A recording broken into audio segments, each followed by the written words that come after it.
हम लोग बात करने वाले हैं संविदा पे। परिभाषा खंड ये शुरू होना है, क्योंकि संविदा परिभाषित है, तो इसलिए अपनी कोई परिभाषा हम उसे दे नहीं सकते। आप पढ़ेंगे भारतीय संविदा अधिनियम, तो कौन सी धारा 2H ये संविदा को परिभाषित कर रही है। और संविदा को परिभाषित करते हुए क्या करे, N agreement enforceable by law. इसका मतलब एग्रीमेंट की विशेषता बता दी। इसका मतलब यहीं से बात निकल आई है कि all the agreements can not be the contract. जब उसने ये कह दिया कि एग्रीमेंट इनफोर्सेबल बाय लॉ, इसका मतलब यह हुआ कि उसने संविदा की विशेषता बता दी है। और जब संविदा की विशेषता बता दी, तो वो विशेषता जब तक किसी एग्रीमेंट में नहीं है,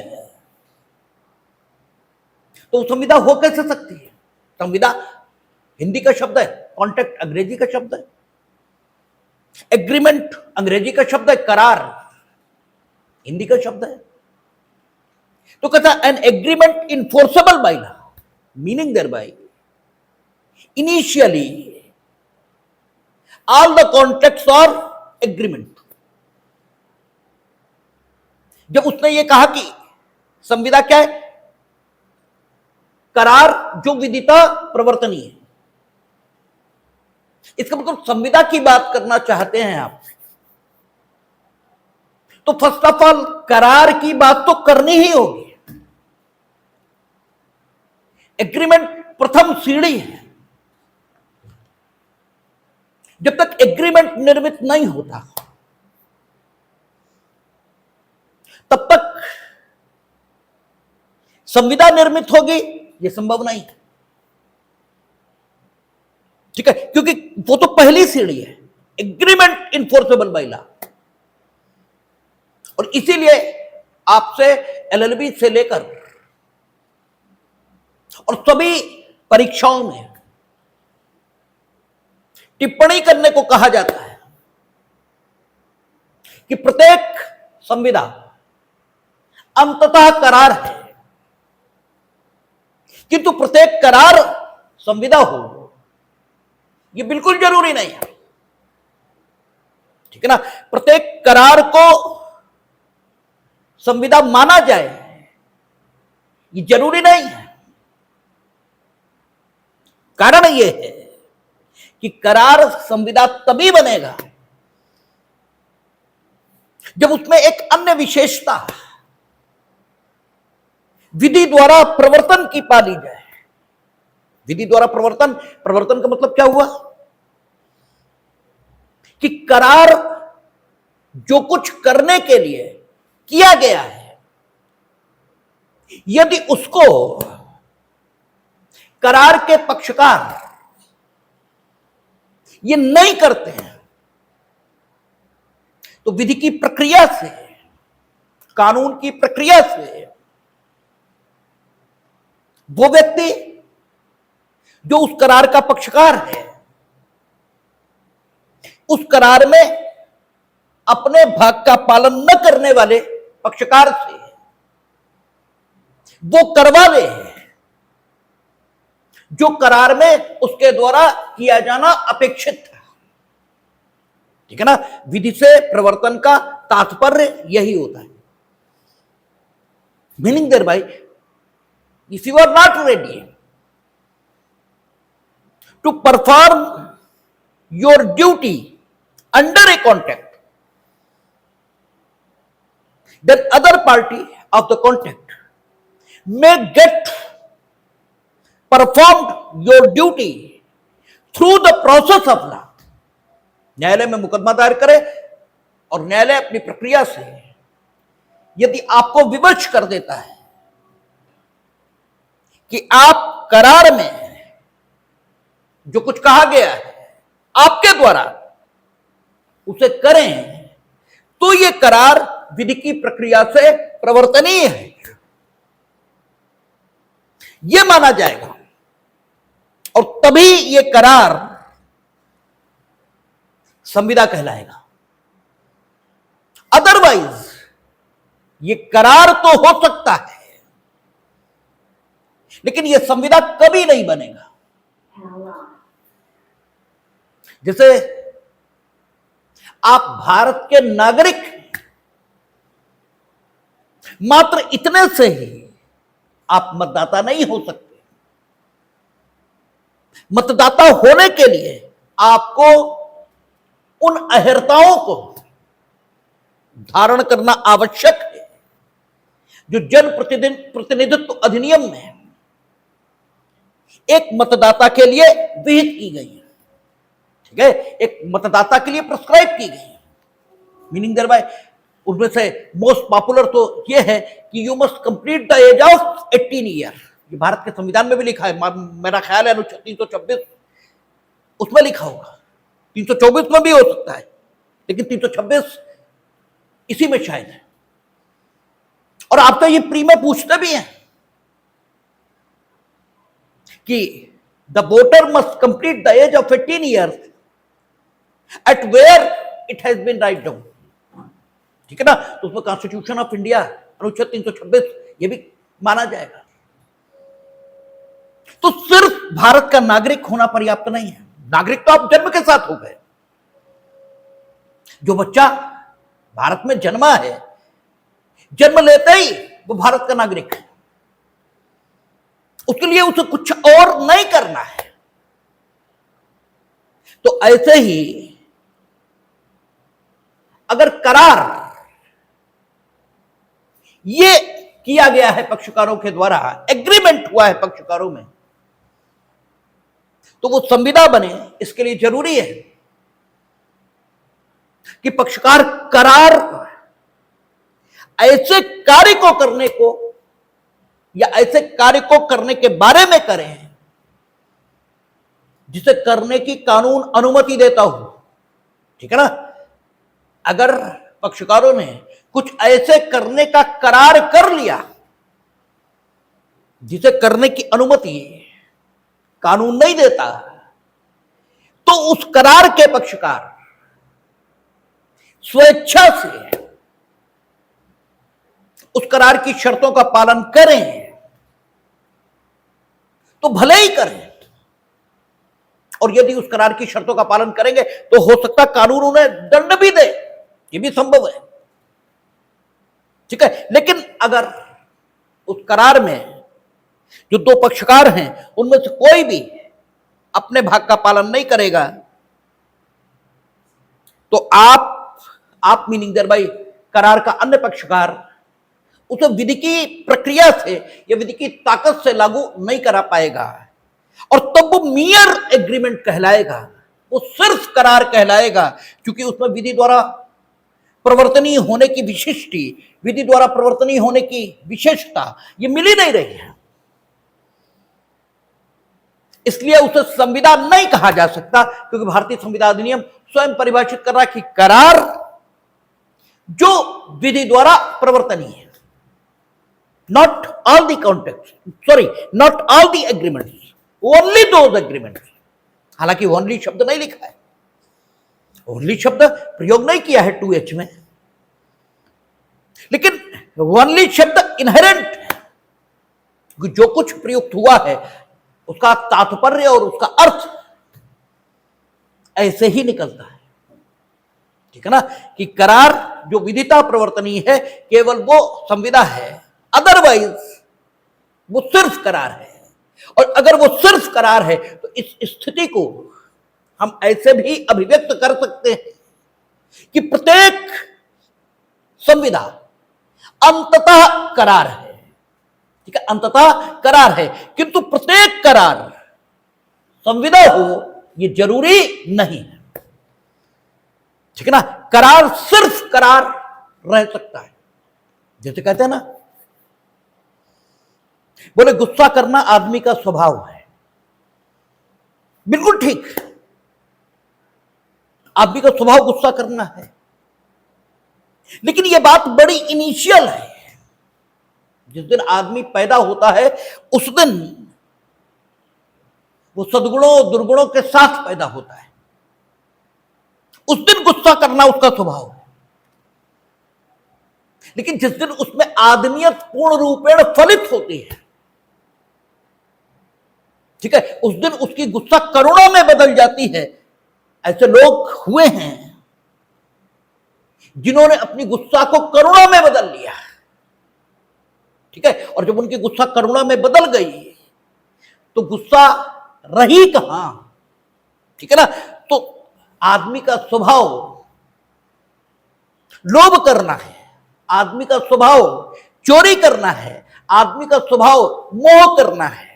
ये सब इनिशियल बातें हैं। आदमी इससे डेवलपमेंट भी कर सकता है और उन स्थितियों में पहुंच सकता है जहां उसे महापुरुष इस नाम से पुकारा जाता है, और ऐसे लोग हुए हैं। तो ये कहना कि ये स्वभाव है आदमी का, ये पूरी बात नहीं है। और इस ढंग से होता क्या है कि बदतमीज व्यक्ति के लिए आप तर्क उपलब्ध करा देते हैं। इसमें से यह भी होता है, उसने दूसरे के पैसे बिना किसी औचित्य के ले लिए। आप कहते हैं लोभ तो आदमी का स्वभाव है, तो एक जस्टिफिकेशन आपने उसकी गलत बात के लिए उपलब्ध करा दिया, और जस्टिफिकेशन भी ऐसा जिसे वो छोड़ ही नहीं सकता, ठीक है ना, क्योंकि स्वभाव तो आदमी नहीं छोड़ सकता। जबकि सही स्थिति क्या है? सही स्थिति यह है कि ठीक है, आदमी का स्वभाव है लोभ, लेकिन यह पैदा होने के समय, और आदमी का विकास इसमें है कि वो अपने लोभ को दान में बदल दे, ठीक है ना, उसका विकास इस ओर है। तो ऐसे ही इनिशियली करार अस्तित्व में आएगा, तभी संविदा अस्तित्व में आएगी। अगर क्रोध नहीं है व्यक्ति में तो उसमें क्षमा या करुणा ये कभी हो ही नहीं सकती, ठीक है। क्रोध का होना जरूरी है, क्योंकि क्रोध ही करुणा बनेगा, करुणा कहीं ऊपर से नहीं आएगी, क्रोध ही करुणा बनेगा। क्रोध पश्चाताप को जन्म देता है, पश्चाताप करुणा में बदलती है, ठीक है। तो अगर करार नहीं आया तो संविदा कभी नहीं आएगी, ठीक है। करार का होना जरूरी है, लेकिन करार सिर्फ करार रह जाए यह भी हो सकता है, और करार संविदा बन जाए यह भी हो सकता है। बातें दोनों हो सकती हैं कि करार सिर्फ करार रह गया, agreement, there was an agreement between the parties, but that was mere agreement, not contract. क्योंकि कॉन्ट्रैक्ट होता इसके लिए जरूरी था वो कानून से इन्फोर्सेबल हो जाता, और कानून से इन्फोर्सेबल कब होगा, इसी संबंध में भारतीय संविदा अधिनियम चर्चा करेगा कि आप करार कैसे करें कि वो कानून से इन्फोर्सेबल हो जाए। यही बात इस संविदा अधिनियम की विषय वस्तु है कि आप करार कैसे करें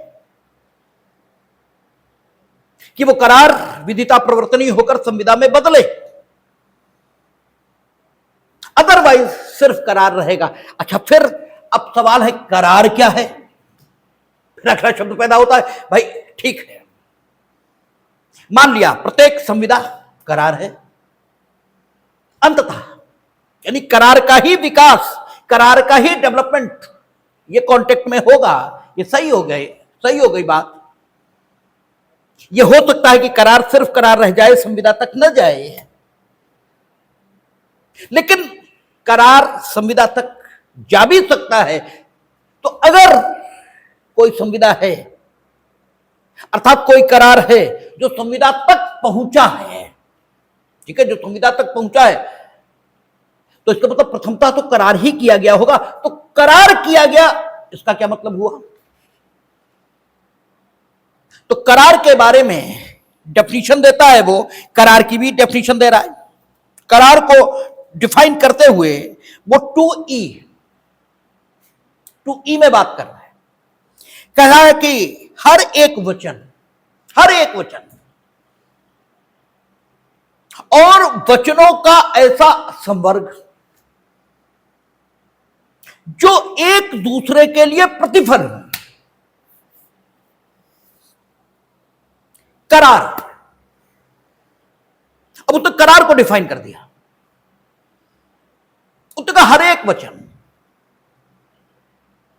और वचनों का वर्ग, क्योंकि यह भी हो सकता है कि वचनों का वर्ग हो, हम तुम्हें दाल भी देंगे, चावल भी देंगे, मकान भी देंगे, ये वचनों का वर्ग है, ठीक है। और यह भी हो सकता है कि हम खाली किताब देंगे। देयर में बी ए सिंगल प्रोमिस और देयर में बी क्लास ऑफ प्रोमिस, ठीक है ना। वचनों का वर्ग हो या वचन हो, हर एक वचन, हर एक वचनों का वर्ग जो एक दूसरे के लिए प्रतिफल है। स्वयं डेफिनेशन मान रही है कि यहां दो वचन होने चाहिए, अन्यथा एक दूसरे के लिए प्रतिफल होने की तो बात ही नहीं हो सकती, ठीक है ना। जब डेफिनेशन ये कह रही है करार को डिफाइन करते हुए, every promise and every class of promise, class of promise ही कहा है, क्या कहा है ये देख लें, every promise and every set of promise, every set of promise forming the consideration for each other, for each other. ये शब्दावली इस बात को ध्वनित कर रही है कि करार में दो वचन है, दो वचन, ठीक है। करार हो इसके लिए दो वचन होने जरूरी है, और न सिर्फ दो वचन होने जरूरी है, बल्कि उन दोनों वचनों में एक अन्य विशेषता होना भी आवश्यक है। और वो अन्य विशेषता क्या है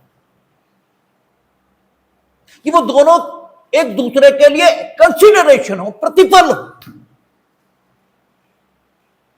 और जब दो वचन है, ठीक है, तो उन दोनों वचनों को देने वाले दो लोग अलग अलग ये भी होने चाहिए, ठीक है ना। भाई दो वचन है ना, और दोनों वचन एक दूसरे के लिए प्रतिफल है, तो एक ही व्यक्ति दो वचन दे सकता है, लेकिन एक व्यक्ति दो वचन ऐसे नहीं दे सकता जो एक दूसरे के लिए प्रतिफल हो। एक व्यक्ति दो वचन दे सकता है, हम ये वचन दे सकते हैं कि हम आपको लैपटॉप भी देंगे और स्पीकर भी देंगे, हम ये वचन दे सकते हैं, लेकिन हम ऐसे दो वचन नहीं दे सकते जो एक दूसरे के लिए प्रतिफल हो, यह असंभव है। क्योंकि हम अगर अपनी इस जेब से कुछ निकालकर इस जेब में रखेंगे तो भी चीज रहेगी मेरे ही पास, ठीक है ना। अगर हमने 100 के नोट की गड्डी निकाल के इस जेब से इस जेब में रख ली तो यह नहीं कहा जा सकता कि मेरा यह कार्य है, मेरे किसी अन्य कार्य के प्रति प्रतिफल है, क्योंकि दोनों ही काम मेरे ही तो हैं, ठीक है। हमें प्रतिफल देने का काम करेगा कौन? वो तो कोई और होना चाहिए जो हमसे पृथक हो, और वो मेरे वचन के प्रति कोई अन्य वचन, ठीक है, ये दे तो उसका वचन मेरे लिए प्रतिफल हो सकता है और मेरा वचन उसके लिए प्रतिफल हो सकता है, ठीक है ना। तभी तो एक दूसरे के लिए प्रतिफल संभव हो सकने लायक वचन ये परस्पर दिए जा सकेंगे, अन्यथा एक दूसरे के लिए प्रतिफल हो सकने लायक वचन ये दिए ही कैसे जाएंगे, ठीक है ना। इसका मतलब बात आ रही है, ठीक है, बात आ रही है। एक दूसरे के लिए प्रतिफल हो सकने लायक वचन आए, इसके लिए जरूरी हो जाता है कि दो व्यक्ति आए और दोनों वचन दें, ये दोनों वचनों के वर्ग दें, सेट ऑफ प्रोमिसेस ये दें, या एक वचन दे एक सेट ऑफ प्रोमिस दें, ठीक है ना। और ये सेट ऑफ प्रोमिस या वचन ऐसे हों जो एक दूसरे के लिए प्रतिफल माने जा सकते हैं, और यदि ऐसा हो पाएगा तभी करार आएगा, अदरवाइज करार नहीं आ सकता। और जब ये वचन जो एक दूसरे के लिए प्रतिफल हुए हैं और जो दो भिन्न व्यक्तियों ने दिए हैं, ये वचन एक दूसरे के लिए न सिर्फ प्रतिफल होंगे बल्कि ऐसे वचन भी होंगे जिनके पालन न किए जाने की दशा में उन वचनों को देने वाले व्यक्ति से, उस वचनों के अपालन से दुखी होने वाले व्यक्ति के द्वारा उन वचनों का पालन न्यायालय की प्रक्रिया से प्राप्त किया जा सके, तब यह करार संविदा भी हो जाएगा। ठीक है, क्योंकि करार जो विधिता प्रवर्तनी है वो संविदा है। ठीक है, तो करार के लिए दो व्यक्ति चाहिए जो परस्पर ऐसे वचन दें जो वचन एक दूसरे के लिए प्रतिफल हो जाएं, तभी ऐसे वचन करार कहे जाएंगे, अन्यथा वे करार नहीं कहे जाएंगे, वे सिर्फ वचन होंगे, क्योंकि एक दूसरे के लिए प्रतिफल ही नहीं। ठीक है ना। हां, यह जरूर है कि अगर ऐसे वचन हैं जो एक दूसरे के लिए प्रतिफल हैं लेकिन विधिता प्रवर्तनी नहीं, तो सिर्फ करार रह जाएगा, संविदा नहीं होगा। ठीक है ना, तब सिर्फ करार रह जाएगा, संविदा नहीं होगा। लेकिन अगर दो व्यक्ति हैं, दोनों के वचन हैं, दोनों के वचन ऐसे हैं जो एक दूसरे के लिए प्रतिफल हों,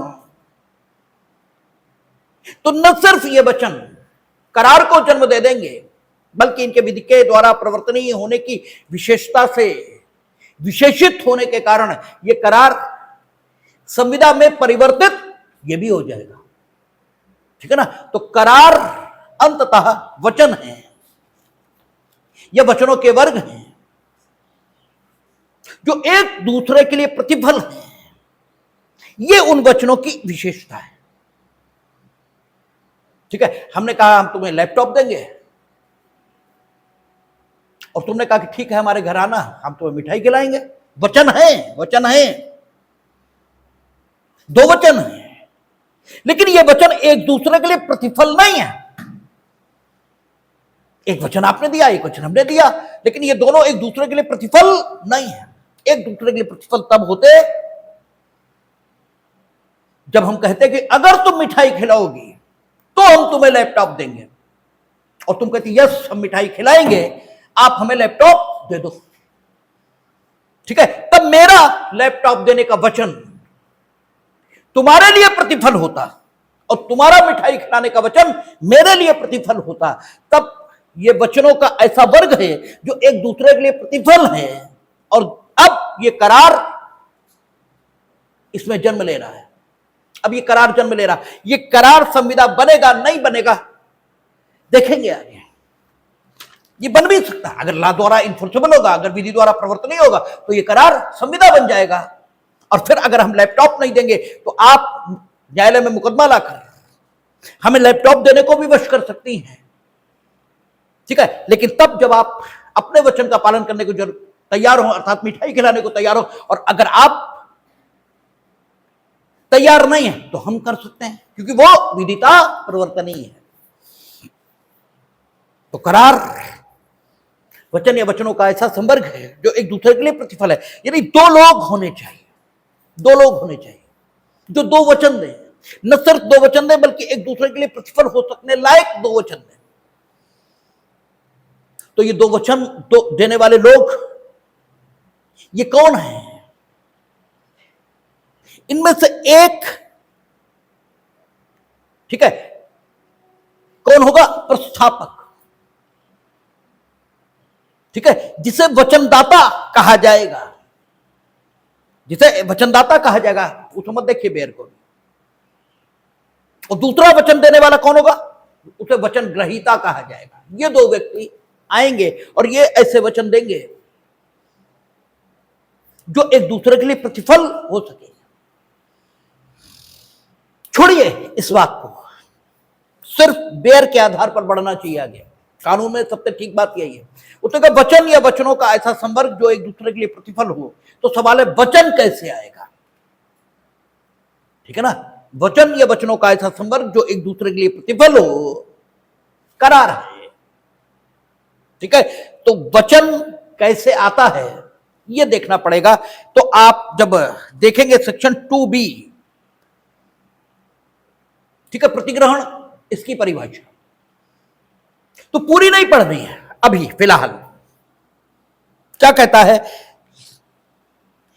नीचे वाली केवल पढ़ लेनी है। कहता प्रस्थापना प्रतिग्रहित हो जाने पर वचन हो जाती है। प्रस्थापना प्रतिग्रहित हो जाने पर वचन हो जाती है। यानी वचन कैसे बनता है? प्रस्थापना के प्रतिग्रहित होने से। मीनिंग देयर बाय वचन बने इसके लिए प्रस्थापना होनी चाहिए। अगर प्रस्थापना नहीं है तो प्रतिग्रहित क्या खाक होगा? अरे भाई, प्रस्थापना प्रतिग्रहित होने पर वचन हो जाती है। इसका मतलब यह निकल आया कि there must be, not should be, ठीक है, not should be, there must be a proposal. ठीक है, प्रस्थापना का होना जरूरी है। अगर प्रस्थापना नहीं है तो प्रतिग्रहित क्या होगा? प्रस्थापना ही तो प्रतिग्रहित होगी, और प्रतिग्रहित होगी प्रस्थापना, इसका मतलब प्रस्थापना करने वाला होगा। ठीक है, ये तो प्रतिग्रहित क्या? अरे भाई, प्रस्थापना कौन करेगा जिसे प्रतिग्रहित किया जाएगा? ठीक है, शब्दों में से हमेशा चीजों को निकालना चाहिए, तब बात मजेदार बनती है। कहता प्रतिग्रहित प्रस्थापना, यह वचन बन जाती है। इसका मतलब प्रस्थापना होनी चाहिए। ठीक है, क्योंकि प्रस्थापना प्रतिग्रहित होगी तब वचन बनेगी। तो इसमें तो दो बातें हो गई। एक, प्रस्थापना करने वाला होना चाहिए, और दूसरा, प्रस्थापना को प्रतिग्रहित करने वाला भी होना चाहिए। अगर इनमें से एक की भी कमी है तो संविदा नहीं हो सकती। अब देखिए, बेयर से यह बात निकल रही है कि there must be two party. ठीक है, संविदा बाइलेटरल एग्रीमेंट है, द्विपक्षीय संबंध है। ये एक व्यक्ति स्वयं संविदा स्वयं से नहीं कर सकता। एक व्यक्ति स्वयं से संविदा नहीं कर सकता। हां, कर सकता है यदि एक व्यक्ति की हैसियतें दो हों। ठीक है, उस वक्त दो व्यक्तित्व हों तो कर सकता है। एक व्यक्तित्व तो उसका नागरिक का है और एक व्यक्तित्व तो उसका प्राइम मिनिस्टर ऑफ इंडिया का है। ठीक है, हालांकि लोक सेवकों को स्वयं से ही संविदा करने से रोका जाता है, लेकिन जस्ट टू एक्सप्लेन, आप ऐसे समझ सकते हैं। ठीक है, और वो लोक सेवकों को स्वयं से संविदा करने से इसलिए रोका जाता है क्योंकि इससे वो अपने लिए अनुचित लाभ ये अर्जित कर सकते हैं। लेकिन फिर भी जस्ट टू एक्सप्लेन, एग्जाम्पल में भी गिवन कि अगर व्यक्ति की दो हैसियतें तो वो स्वयं से भी संविदा कर सकता है। Otherwise a person can not make a contact with himself, ये नहीं कर सकता। दो आदमी जरूरी है, क्योंकि प्रतिग्रहित प्रस्थापना ये वचन बनेगी। तो एक व्यक्ति होना चाहिए जो प्रस्थापना करे, और एक व्यक्ति होना चाहिए जो प्रतिग्रहण करे प्रस्थापना का, और प्रस्थापना का प्रतिग्रहण जरूर हो तभी वचन बनेगा। तो ये दो व्यक्ति दो अलग अलग नामों से जाने जाएंगे। वो 2C बता रहा है इनके नाम क्या होंगे। कहेगा प्रस्थापना करने वाला व्यक्ति वचनदाता कहलाता है, और प्रस्थापना प्रतिग्रहित करने वाला वचन ग्रहीता कहलाता है। ठीक है ना, प्रस्थापना करने वाला व्यक्ति वचनदाता कहलाता है, और प्रस्थापना प्रतिग्रहित करने वाला वचन ग्रहीता कहलाता है। ठीक है, अब एक चीज समझ लें कि संविदा क्या है? व्यापार का आधार है। ठीक है, संविदा पक्षकारों के द्वारा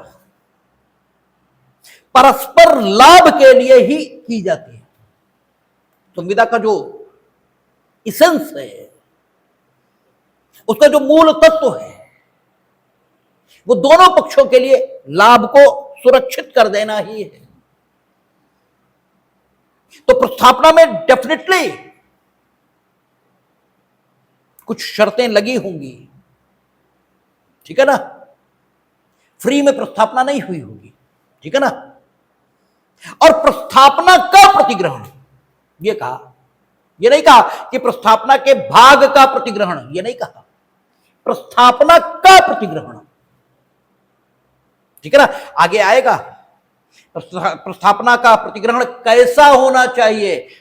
ठीक है ना, सेक्शन 9 है संभवतः, 9 ही है ना, प्रस्थापना का प्रतिग्रहण आत्यंतिक और अविशेषित होना चाहिए। सेक्शन 9 ही है संभवतः, जहां कितना है 7, तो सेक्शन 7 कहेगा प्रतिग्रहण कैसा होना चाहिए, आत्यंतिक और अविशेषित। आत्यंतिक एब्सोल्यूट, एब्सोल्यूट का मतलब यह हुआ कि प्रस्थापना का कोई भाग आप छोड़ नहीं सकते। आप ये नहीं कह सकते हाँ इतना तो हमें स्वीकार है, वो तो बोले लैपटॉप हमने कहा कि हम दे देंगे, अब बशर्ते तुम मिठाई खिलाओ, तुम कहो नहीं लैपटॉप देने वाली बात तो स्वीकार, मिठाई खिलाने वाली है स्वीकार। नो, प्रस्थापना कैसे प्रतिग्रहित होगी, आत्यंतिक और अविशेषित। और चूंकि संविदा का इसेंस क्या है, दोनों पक्षों के लिए लाभ उत्पन्न करना, तो डेफिनेटली प्रस्थापना में उसका प्रतिग्रहण करने वाले व्यक्ति से उसका प्रस्थापना में कुछ ऐसा जरूर होगा जो कि प्रस्थापना करने वाले के लिए लाभदायक होगा। ठीक है, और उस लाभदायक को करने की अपेक्षा प्रस्थापना प्रतिग्रहित करने वाले व्यक्ति से की गई होगी, और इस लाभदायक को ही प्रतिफल कहा जाता है।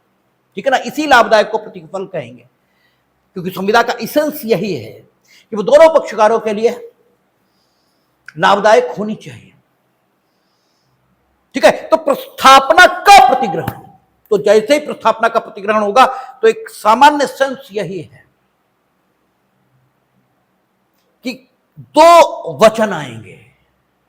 ठीक है ना, क्योंकि एक तो प्रस्थापना दी आपने और वो प्रतिग्रहित हो गई, प्रतिग्रहित हो गई तो प्रस्थापना आपके लिए वचन बन गई, और इसीलिए वचनदाता आपको कहा गया।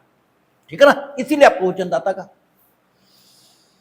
और फिर जिसने प्रतिग्रहण किया उसने कैसा किया, आत्यंतिक और अविशेषित। ठीक है, आत्यंतिक और अविशेषित उसने किया है। और अगर आत्यंतिक और अविशेषित नहीं किया है तो संविदा जन्म ही नहीं ली, तो बात ही खत्म हो गई, क्योंकि वचन नहीं आया। वचन नहीं आया तो वचन या वचनों का ऐसा संवर्ग नहीं आया जो एक दूसरे के लिए प्रतिफल हो, और जो वचन या वचनों का ऐसा संवर्ग नहीं आया जो एक दूसरे के लिए प्रतिफल हो तो करार नहीं आया, और जब करार नहीं आया तो विधि द्वारा वो प्रवर्तनीय है या नहीं है। अरे पहले आदमी तो जन्मे, फिर तय करेंगे वो इंजीनियर बनेगा या डॉक्टर। पहले आदमी तो जन्मे, जब करार ही नहीं आया तो संविदा का तो प्रश्न ही नहीं है।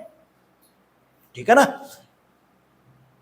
तो प्रतिग्रहित प्रस्थापना आत्यंतिक और अविशेषित तौर पर ही प्रतिग्रहित हुई होगी, ये इसमें अंतर्निहित है। और चूंकि संविदा दोनों पक्षों के लिए लाभदायक होगी, ये संविदा की प्रकृति कह रही है। हर काम की कुछ इनहेरेंट, ठीक है, प्रकृति होती है। ठीक है, जैसे आदमी की साख ये नहीं है कि उसे कितने पैसे उधार मिल जाते हैं, ये उसकी असल साख नहीं है। उसकी असल साख ये है कि वो तय समय में पैसे न भी दे पाए और दोबारा किसी व्यक्ति से मांगे उसी से जिससे उन्हें नहीं दिए तय समय, तो भी आदमी कहे कि नहीं, आदमी बेहद ईमानदार है, कोई बात रही होगी जिसकी वजह से वो पैसे नहीं दे पाया और फिर पैसे उसे मिल जाए। यह है आदमी की साख। ठीक है ना, दूसरों माने नहीं कि यह आदमी गड़बड़ कर सकता है, यही क्रेडिट है आदमी का, यही साख है। तो हर चीज में कुछ इनहेरेंट है, उसकी कुछ इंट्रिंसिक वैल्यू है। जैसे शेर पालतू नहीं हो सकता, हो ही नहीं सकता। शेर का मौलिक लक्षण है वो पालतू नहीं हो सकता। ठीक है, कुत्ते का मौलिक लक्षण ये नहीं है, वो पालतू हो भी सकता है। ऐसे संविदा, इसका मौलिक लक्षण यह है कि एक पक्ष के लिए फायदेमंद नहीं हो सकती, ठीक है ना, ये दोनों पक्षों के लिए फायदेमंद होगी ही होगी, ये उसका मौलिक लक्षण है। इसलिए इस मौलिक लक्षण को अलग हटाकर संविदा की कल्पना नहीं हो सकती, और इसीलिए शर्त लगाई गई प्रस्थापना का प्रतिग्रहण कैसा होना चाहिए, आत्यंतिक और अविशेषित, ताकि प्रस्थापना प्रतिग्रहित होते ही वचन बन जाएगी। इसके लिए जिसने प्रस्थापना की थी, प्रस्थापना करने वाला तब प्रस्थापक नहीं बचेगा, फिर कौन हो जाएगा, वचनदाता। फिर वो बदल जाएगा, उसकी कैपेसिटी बदल जाएगी, उसका वर्णन बदल जाएगा, उसका सब कुछ बदल जाएगा, फिर वो वचनदाता कहा जाएगा। और संविदा का एसेंस इसी में है कि वो दोनों पक्षों के लिए लाभदायक है, तो कहीं इसको नुकसान ना हो जाए प्रस्थापना करने वाले को, इसीलिए शर्त लगा दी कि ना प्रतिग्रहण आप करेंगे तो तभी मानेंगे हम जब आत्यंतिक और अविशेषित करें। और यह सोचे नहीं जा सकता कि कोई प्रस्थापना, ठीक है, ऐसी करेगा जिसमें उसके लिए कोई लाभ न हो। हालांकि 3 स्थितियों में माना गया है कि प्रस्थापना ऐसी भी हो सकती है जिसमें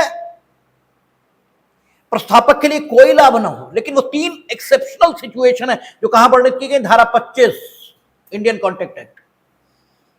वचन, उसने कहा ना, जो प्रतिफल के बिना भी संविदा है, वचन जो प्रतिफल के बिना भी संविदा, इसका मतलब सेक्शन 25 की मौजूदगी इस बात का सबूत है कि संविदा बाइलेटरल बेनिफिशियल होनी ही चाहिए, ठीक है। जो हम कह रहे हैं ना कि संविदा ऐसी नहीं हो सकती जो दोनों पक्षों के लिए लाभदायक न हो। इसके 2 सबूत हैं कि प्रस्थापना आत्यंतिक और अविशेषित होने की शर्त यह लगाई जाना, ठीक है। प्रस्थापना के प्रतिग्रहण की जो प्रक्रिया बताई, उस प्रक्रिया में कहा कि प्रस्थापना का प्रतिग्रहण आत्यंतिक और अविशेषित होना चाहिए, ये इसीलिए ताकि कहीं ऐसा ना हो कि प्रस्थापना का भाग ये प्रतिग्रहित कर लिया जाए और प्रस्थापक वचनदाता की कैपेसिटी में आ जाए और उसे मजबूर तुम कर सको कि वो अपनी प्रस्थापना का पालन करे, क्योंकि वो वचनदाता बन गया, और तुम स्वयं प्रस्थापना आंशिक तौर पर स्वीकार करो, वो जो उसके लिए फायदेमंद था प्रस्थापना में, उसे तुम करो ही ना, और उससे उसके वचन का पालन प्राप्त करके स्वयं को लाभ पहुंचा लो, ऐसा न हो पाए। इसीलिए उसने शर्त लगाई कि प्रस्थापना का प्रतिग्रहण आत्यंतिक और अविशेषित होना ही चाहिए। और दूसरी सेक्शन 25 की मौजूदगी, सेक्शन 25 भी कहते हैं कि निम्न स्थितियों में, आगे आएगा सेक्शन 25 देखेंगे, जब आएगा तब और चर्चा करेंगे उस पर विस्तार से। लेकिन सेक्शन 25 में एक मोटी मोटी बात समझ लें, वहां 3 स्थितियां उसने कहा कि वचन जो बिना प्रतिफल के ही संविदा माने जाएंगे। इसका मतलब वचन, ठीक है, बिना प्रतिफल के, और वचन क्या है, प्रतिग्रहित प्रस्थापना। इसका मतलब प्रतिफल प्रस्थापना में होगा ही होगा, ठीक है। केवल 3 स्थितियां, जब वचन में प्रतिफल भले ही समाहित न हो, लेकिन फिर भी उसे संविदा मान लेंगे, वो सेक्शन 25 जब आएगा तब देखेंगे। फिलहाल स्थिति यह है कि प्रस्थापना प्रतिग्रहित जब होती है तो वचन बनती है, जब तक प्रस्थापना प्रतिग्रहित नहीं हो रही तब तक वचन नहीं बनेगी। और प्रस्थापना का प्रतिग्रहण आत्यंतिक और अविशेषित होना चाहिए, अर्थात प्रस्थापना के भाग को प्रतिग्रहित नहीं किया जा सकता, संपूर्ण प्रस्थापना प्रतिग्रहित होगी। और जब संपूर्ण प्रस्थापना प्रतिग्रहित हो गई तो जो जिसने प्रस्थापना दी थी वो कौन हो गया, वचनदाता। अब चूंकि वचनदाता वो बन गया, इसलिए उसे अपने वचन का पालन करना है। लेकिन तुमने भी क्या किया है, प्रस्थापना को, पूरी प्रस्थापना को एब्सोल्युटली एंड अनकंडीशनली आत्यंतिक और अविशेषित रूप से स्वीकार किया है। तो इस स्वीकारोक्ति से एक वचन तुम्हारे लिए भी पैदा हो गया, तो कायदे से तो तुम्हें भी वचनदाता कहा जाना चाहिए। लेकिन दोनों को वचनदाता कह दोगे तो क्राइसिस ऑफ आइडेंटिफिकेशन पैदा हो जाएगी, पहचान का संकट खड़ा हो जाएगा। इसलिए ये जो व्यक्ति है जिसने प्रस्थापना को स्वीकार किया था, उसे हमने वचनदाता नहीं कहा, यद्यपि प्रस्थापना उसने आत्यंतिक और अविशेषित रूप से स्वीकार की, तो उसकी स्वीकारोक्ति ने उसे भी वचनदाता की भूमि पर ही, वचनदाता के समान ही, ठीक है, स्तर पर खड़ा कर दिया। लेकिन इसके बाद भी हमने उसके लिए डिफरेंट नाम खोजा, और वो डिफरेंट नाम क्या है? वचन ग्रहीता। ठीक है, वचन ग्रहीता कहना नहीं चाहिए था उसे, वचन ग्रहीता कहना तो वचनदाता ही चाहिए था, लेकिन फिर क्राइसिस ऑफ आइडेंटिफिकेशन पैदा होती, और फिर हम अलग अलग कैसे करते। हमने आपसे बार बार कहा कि भाषा एक काम चलाऊ व्यवस्था है, ठीक है, भाषा एब्सोल्यूट नहीं होती है, भाषा सिर्फ काम चलाने के लिए है। आप देखें, इन एसेंस तो दोनों ही वचनदाता है, दोनों ही वचनदाता है, लेकिन एक को हमने वचनदाता कह दिया, एक को हमने वचन ग्रहीता कह दिया।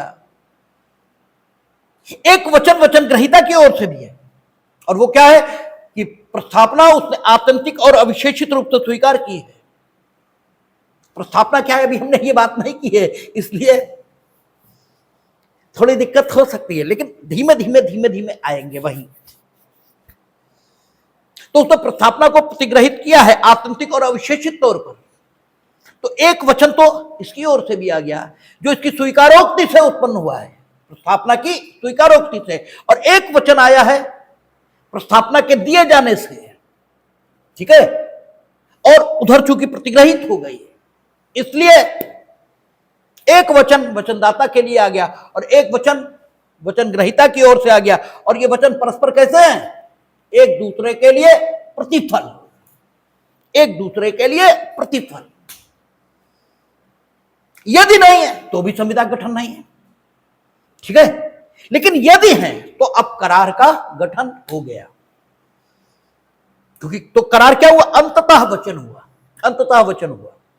एक वचन किसकी ओर से? प्रस्थापक की ओर से, और एक वचन किसकी ओर से? प्रतिग्रहण करने वाली की ओर से। और जैसे ही एक वचन प्रस्थापक की ओर से आएगा, प्रस्थापक वचनदाता हो जाएगा, और जैसे ही एक वचन प्रतिग्रहिता की ओर से आएगा, ठीक है, प्रतिग्रहिता वचन ग्रहीता हो जाएगा। कायदे से तो वचन ग्रहीता को भी वचनदाता ही कहना चाहिए, लेकिन तब पहचान का संकट खड़ा होगा, इसलिए हमने एक को वचनदाता और एक को वचन ग्रहीता कह दिया। लेकिन दोनों ओर से एक वचन है, और ये दोनों ओर से दिया गया वचन एक दूसरे के लिए प्रतिफल है, इसलिए करार का जन्म हो गया। और करार अगर विदिता प्रवर्तनीय है तो संविदा, ठीक है। तो इसका मतलब यह हुआ कि मूलतः प्रस्थापना सबसे पहले आनी चाहिए। If there is no proposal from either party, तो एग्रीमेंट ये हो ही नहीं सकता। कैसे हो जाएगा? मैं प्रस्थापना जब प्रतिग्रहित होगी तभी तो वचन बनेगी। तो प्रतिग्रहित करने वाली की भूमिका तो प्रस्थापना के बाद शुरू हो रही है, ठीक है ना। जब तक प्रतिग्रहित, जब तक प्रस्थापना ही नहीं है, तब तक प्रतिग्रहिता की भूमिका ही कहां है? तो भूमिका ही नहीं है। तो first of all there should be a proposal, ठीक है ना। प्रस्थापना होनी चाहिए, संविदा की शुरुआत हो, इसके लिए सबसे पहले प्रस्थापना आनी चाहिए। उसके बिना संविदा के अस्तित्व की कल्पना हो ही नहीं सकती। इसीलिए at the very beginning, legislature is going to define the word proposal, ठीक है। क्या कहता है देखें, कहता है इस अधिनियम में निम्नलिखित शब्दों और पदों का निम्नलिखित भावों में प्रयोग किया गया है, जब तक कि संदर्भ से तथा प्रतिकूल आशय प्रतीत न हो, ठीक है ना। निम्नलिखित शब्दों का, निम्नलिखित पदों का निम्न भावों में, यानी जब भी ये शब्द प्रयोग हो रहा है जो नीचे लिखा है, तो उस शब्द के आगे जिस भाव का प्रकटन लेजिस्लेचर ने किया है, आप ये मान लेंगे कि भले ही सेक्शन में हमें इस शब्द का प्रयोग दिखाई दे रहा है, लेकिन इस शब्द के साथ जो भाव लिखा हम मानेंगे उस जगह पर वो भाव वो होगा जो परिभाषा खंड में लिखा है।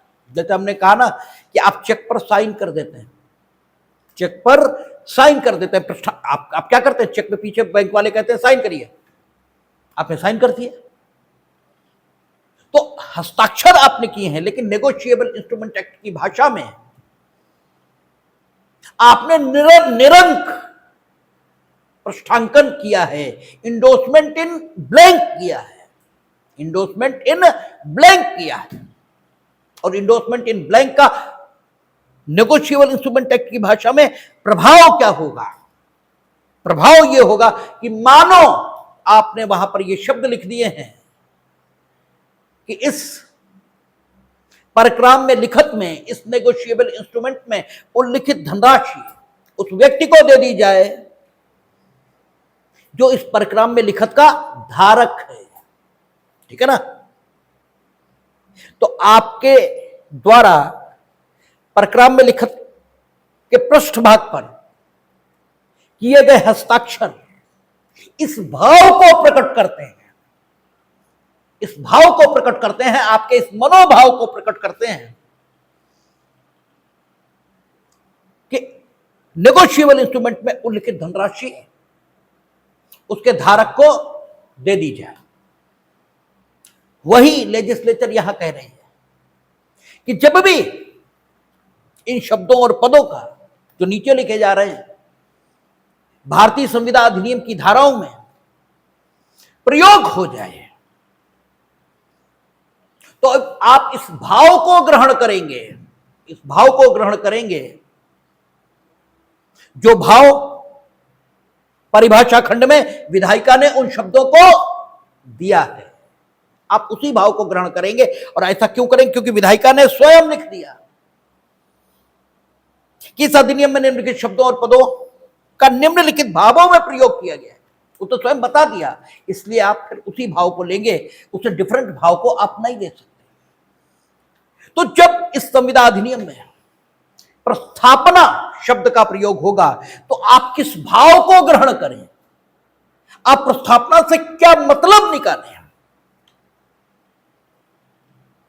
ये आप निर्वचन खंड में का खंड को पढ़कर निकालेंगे।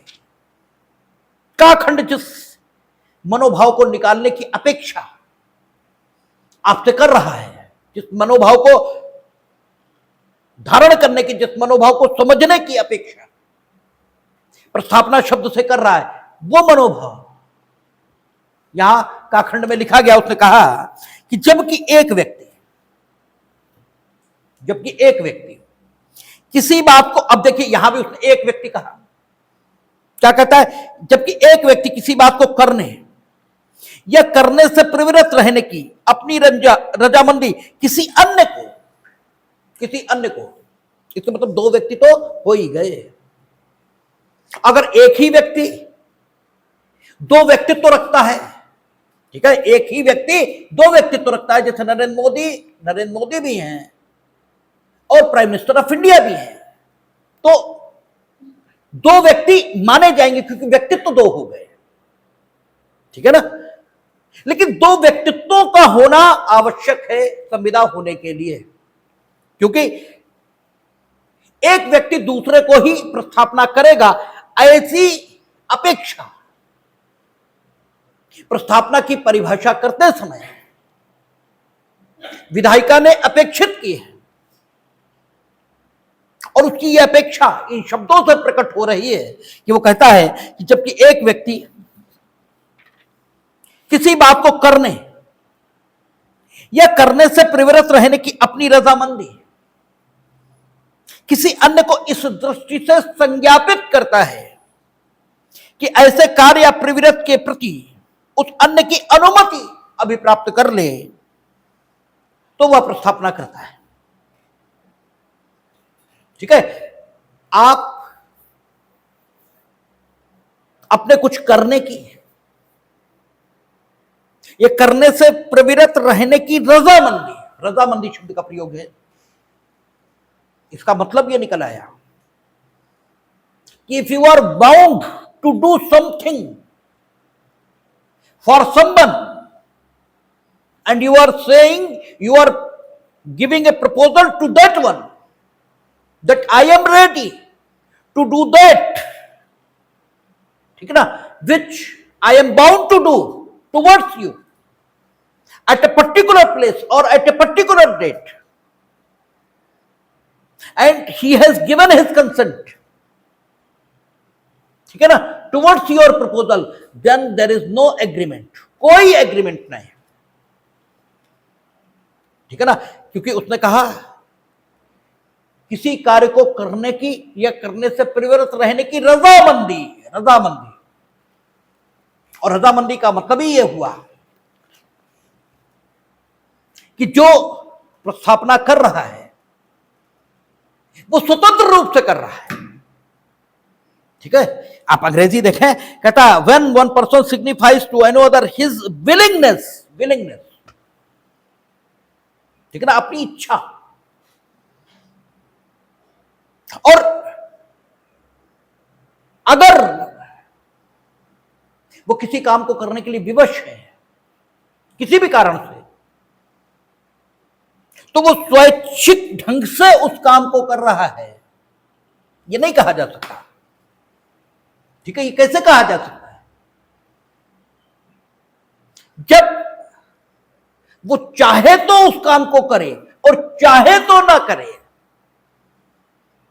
जब इस प्रकार की स्थिति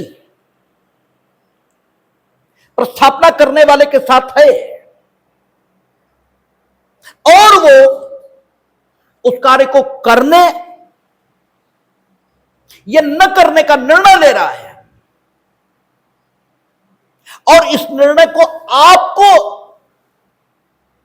संसूचित कर रहा है, और न सिर्फ संसूचित कर रहा है बल्कि इस आशय से संसूचित कर रहा है, ठीक है ना, that communication is coupled by a particular intention, कि आपकी अनुमति ये उस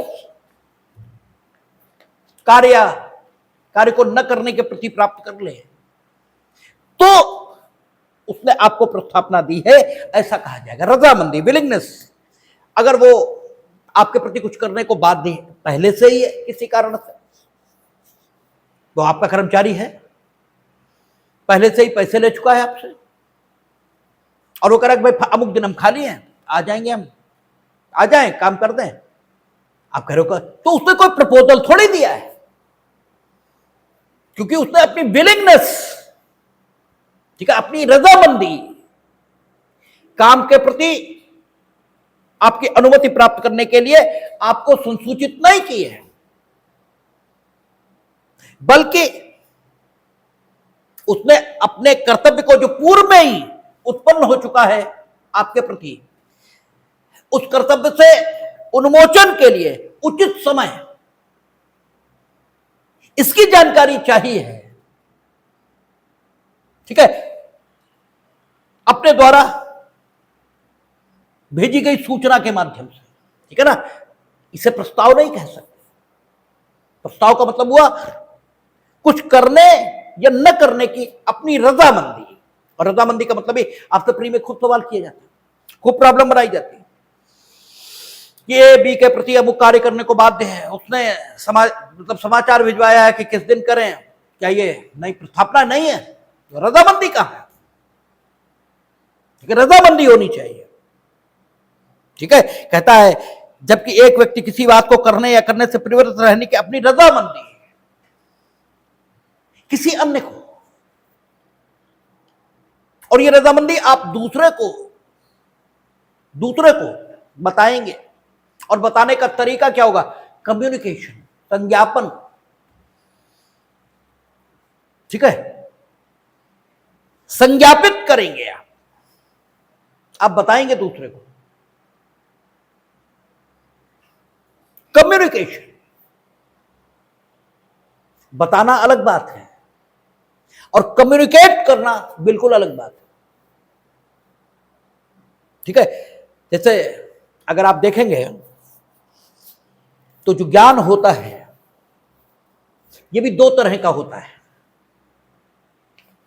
ठीक है, एक ज्ञान वो है जो वस्तु के संबंध में है, वस्तु के संबंध में है, विषय के संबंध में है, विचार के संबंध में है। ठीक है ना, एक ज्ञान वो है जो वस्तु के संबंध में, विषय के संबंध में, विचार के संबंध में जानकारी देता है, वो भी ज्ञान है। लेकिन उस ज्ञान को क्या कहा जाता है? साइंस, विज्ञान, और उसे प्राप्त करने की प्रक्रियाएं हैं। डेटा कलेक्ट करते हैं, सारी चीजें करते हैं, उससे वो कलेक्ट हो जाता है। एक ज्ञान है विषय का, वस्तु का, विचार का,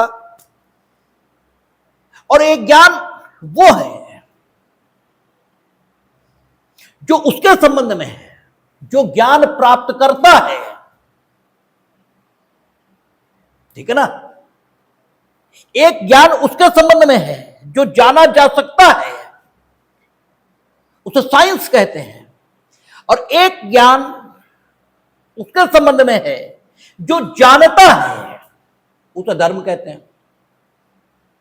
ठीक है, अपने की खोज ये धर्म है, वस्तुओं की खोज, व्यक्तियों की खोज, विचारों की खोज, ये ठीक है विज्ञान है। इसीलिए उसे विज्ञान का विशिष्ट प्रकार का ज्ञान है। ज्ञान स्पेसिफाई है, वो विशिष्ट प्रकार का ज्ञान है। ऐसे ही बताना दो तरीके का है, दो तरीके का बताना है। एक हमने आपको बता दिया, लेकिन बताने का कोई सबूत नहीं है। ठीक है, बताने का कोई सबूत नहीं है, हमने आपको अकेले बुलाया, बता दिया। और दूसरा कम्युनिकेशन है, कम्युनिकेशन,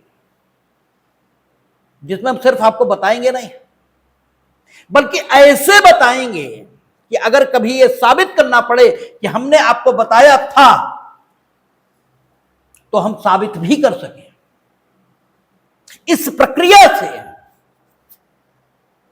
जब हम किसी को कुछ बताते हैं तो हम ये कहते हैं कि जो कुछ हमने उसे बताया है वो उसे बताया नहीं, हमने उसे कम्युनिकेट कर दिया है। ठीक है ना, बताना अलग बात है। तो यहां उसने क्या कहा? उसने कहा कि प्रस्थापना क्या है? एक व्यक्ति के द्वारा अपनी किसी कार्य को करने या करने से प्रवृत्त रहने की रजामंदी दूसरे यानी किसी अन्य व्यक्ति को संज्ञापित किया जाना, कम्युनिकेट किया जाना। ठीक है ना, और कम्युनिकेशन हमेशा किसी बाह्य कार्य, किसी ओवर्ट एक्ट, इसकी अपेक्षा करेगा। ठीक है ना, बताने में हमने लेक्चर ला दिया, कुछ भी कर दिया, बताना बहुत तरीके से हो सकता है, लेकिन कम्युनिकेशन, संज्ञापना, ये संज्ञापित किया जाना, ये सिर्फ बाह्य कृत्य के माध्यम से हो सकता है। आप लेटर लिखें, आप लोगों के सामने स्वीकार करें कि हमने आपकी प्रस्तावना, कुछ ऐसा करें, कुछ ऐसा करें, कुछ ऐसा करें। ठीक है, जिसके करने का सबूत अगर जरूरत पड़े तो दिया जा सके। ऐसा अगर आपने किया है तभी आपने इंफॉर्मेशन को कम्युनिकेट किया है, यह कहा जाएगा। अदरवाइज ये नहीं कहा जा सकता। तो प्रस्थापना कैसे करनी है? संज्ञापित करनी है। इसका मतलब प्रस्थापना खुलेआम करनी है, किसी बाह्य कार्य के माध्यम से करनी है। ठीक है ना, और ये सिर्फ प्रस्थापना की परिभाषा से नहीं निकल रहा। प्रस्थापना की परिभाषा से आप ये कह सकते हैं कि संज्ञापना की तुमने गलत डेफिनेशन बताई है। आप ये भी तो कह सकते हैं, आप कह सकते हैं कम्युनिकेशन ओवर्ट एक्ट के माध्यम से किया जाता है, ये जरूरी कैसे है? तो ये जरूरी इसलिए क्योंकि सेक्शन 3 अभी आएगा। ठीक है, सेक्शन 3 आएगा, वो बताएगा कि प्रस्थापनाओं की संसूचना, प्रतिग्रहण और प्रतिसंग्रहण, यानी तीनों काम चाहे प्रस्थापना की संसूचना करनी हो, संसूचना किसे करेंगे हम? अन्य व्यक्ति को। तीनों काम कैसे किए जाएंगे? ऐसे किए जाएंगे, उस काम के माध्यम से किए जाएंगे जिस काम के माध्यम से आप उस काम को संसूचित करने का आशय रखते हो या प्रयास रखते हो। यानी कुछ ओवरटेक, कुछ बाह्य कार्य आप जरूर करेंगे, तभी प्रस्थापना आपने दूसरे को संज्ञापित की है, यह माना जाएगा। तो प्रस्थापना क्या हुई? प्रस्थापना कार्य या कार्य विरति। ठीक है, जब एक व्यक्ति किसी कार्य को करने का या किसी कार्य से प्रवृत्त रहने, ठीक है, उसे न करने का जो अपनी रंजाबंदी है, जो उसकी अपनी इच्छा है, इसको दूसरे को संज्ञापित करता है, कम्युनिकेट करता है। ठीक है ना, एक पर्टिकुलर प्रोसीजर बताया है कि उस प्रोसीजर से ही आप जब भेजोगे अपनी रजामंदी को, तभी प्रस्थापना कम्युनिकेट हुई है ये मानी जाएगी। और अगर प्रस्थापना कम्युनिकेट नहीं हुई तो प्रस्थापना प्रतिग्रहित हो ही नहीं सकती। ठीक है ना, क्योंकि प्रक्रिया प्रस्थापना की दूसरे की जानकारी में लाए जाने की स्वयं विधायिका ने बता दी, तो उस प्रक्रिया को ही आप अपनाएंगे और उसी प्रक्रिया के माध्यम से आप प्रस्थापना को जब दूसरे की जानकारी में लाएंगे और वो दूसरा जब बी में बताए गए तरीके से उसे प्रतिग्रहित करेगा, तब प्रतिग्रहित प्रस्थापना वचन बनेगी। तो संज्ञापित करें और संज्ञापित करें, साथ ही इस आशय से करें कि वो दूसरा उसके प्रति अपनी अनुमति ये दे दे। जब ऐसा आप करते हैं तो आपने प्रस्थापना की है, ऐसा कहा जाता है। आज यहीं पर रोकेंगे, शेष चर्चा कल कर लेंगे, देखेंगे।